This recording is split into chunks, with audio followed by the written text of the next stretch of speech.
Yang ketiga di Surabaya. Yang ketiga di Surabaya, mudah-mudahan sekaligus ini yang terakhir. Perjuangan beliau almarhum harus kita lanjutkan karena perjuangan belum selesai. Mudah-mudahan COVID-19 segera berakhir di negeri kita. Dan mudah-mudahan ini yang terakhir. Jadi saya sampaikan mohon dukungan perjuangan kita dari seluruh lapisan masyarakat mematuhi protokol yang sudah ditentukan oleh pemerintah. Dan pemirsa, untuk mengetahui serta mengkonfirmasi terkait dokter yang meninggal di Surabaya, Jawa Timur, serta masih tingginya kasus positif COVID-19 di Surabaya, kita sudah terhubung melalui sambungan Skype dengan Ketua ID Surabaya, Brahmana Askandar. Pak Brahmana, selamat sore Pak. Selamat sore Mas. Ya. Dok, saat ini Jawa Timur masih menyumbang kasus positif tertinggi di Indonesia dalam beberapa hari terakhir, dan Surabaya kita tahu setengah dari jumlah kasus positif di Provinsi Jawa Timur ada di Surabaya. Dan kita juga tahu pemerintah dari Surabaya Raya tidak memutuskan untuk tidak memperpanjang PSBB mereka. Apa yang Anda khawatirkan dengan fenomena semakin banyaknya tenaga medis yang meninggal, namun di sisi lain PSBB justru tidak diperpanjang? Ya, terima kasih. Jadi begini, yang kita khawatirkan itu jangan sampai jumlah yang sakit itu melebihi kapasitas baik fasilitas maupun sumber daya manusia yang tersedia. Jadi ketika ini new normal harus difahami bahwa semangatnya tetap menjaga jangan sampai yang sakit melebihi kapasitas. Karena perlu diingat bahwa jumlah tenaga dokter juga terbatas. Dan dokter-dokter ini telah bekerja personel 5 ibaratnya begitu sejak Maret begitu, dan kemungkinan paparan terhadap dokter memang tinggi, sehingga kita harus selalu menghimbau kepada dokter-dokter, kita harus hati-hati meningkatkan kewaspadaan begitu ya. Hari ini kasus di Jawa Timur tertinggi lagi, 300-an begitu dari 1.111 kasus di seluruh Indonesia. Kalau misalnya ini tidak bisa kita turunkan dalam beberapa hari ke depan, bagaimana kapasitas rumah sakit dan juga kapasitas para tenaga medis di sana? Di saat sudah bekerja 3 bulan, kita tahu pasti sudah melemah, sudah capek, sudah mungkin demotivated. Ya, jadi begini, yang di lapangan itu, terutama dokter-dokter yang langsung berhadapan dengan COVID-19, dokter intensive care, dokter paru, dokter spesialis penyakit dalam, dokter-dokter UGD, dan masih banyak tenaga dokter yang lain, selalu kita himbau dan kita harus memberikan motivasi terus memang.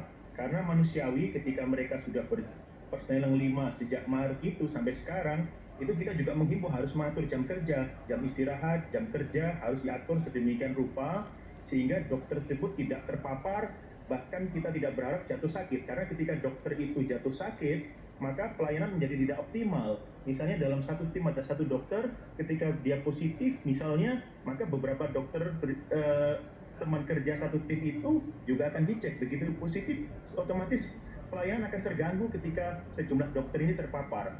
Catatan kita sampai saat ini di Surabaya sekitar 20-an dokter terpapar, dan kemudian tadi sudah dibilang bahwa memang ada 3 dokter yang meninggal mendahului kita, dan mudah-mudahan itu yang terakhir.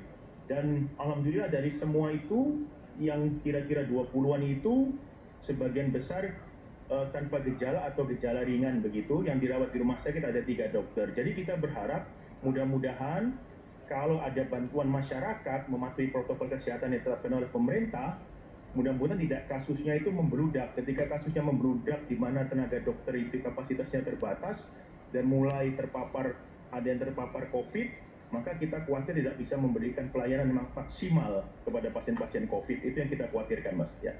Artinya kalau masyarakat tidak ikut andil dalam menjaga kesehatan diri sendiri, nanti ke rumah sakit pun dokter juga kesusahan, nanti pada akhirnya mereka pun juga akan, masyarakat juga akan kesusahan karena tidak mendapatkan perawatan yang baik begitu. Dokter, kalau misalnya sekarang Anda mengatakan bahwa 28 dokter yang terpapar di Surabaya saat ini, betul? Sekitar 20-an, Mas. 20-an. Yang terpapar, apa penyebab tetapi sebenarnya? sudah ada yang sembuh.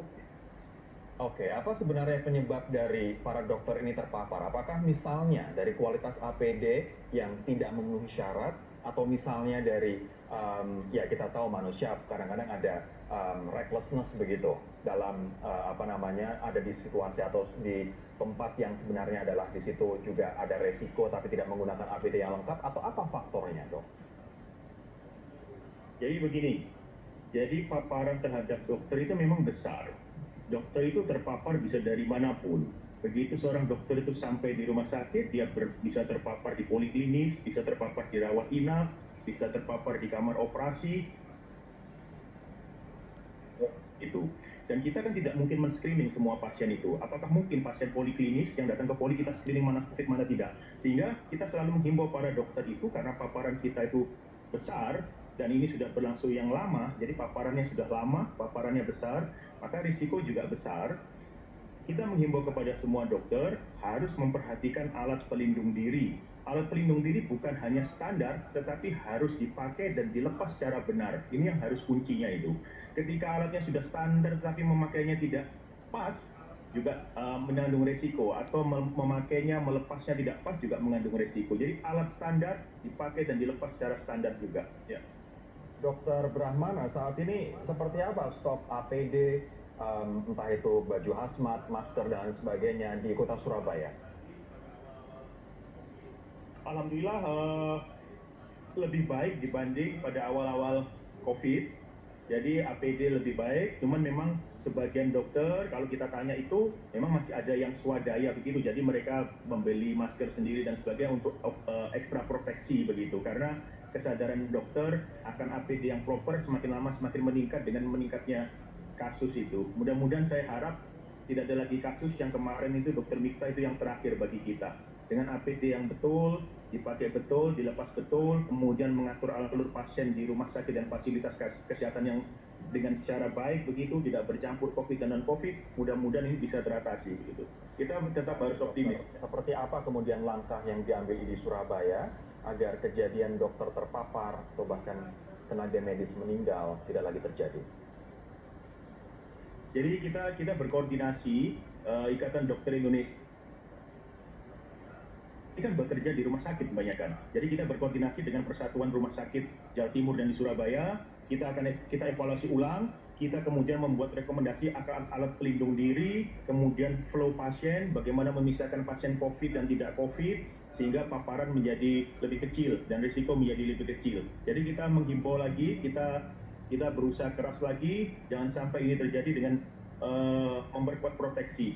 Begitu yang kita sampaikan. Ya. Baik, Ketua ID Surabaya, Dr. Brahmana Askandar, terima kasih atas waktu Anda di Metro hari ini. Pemirsa, kita akan ke informasi selanjutnya. Pasar tradisional berpotensi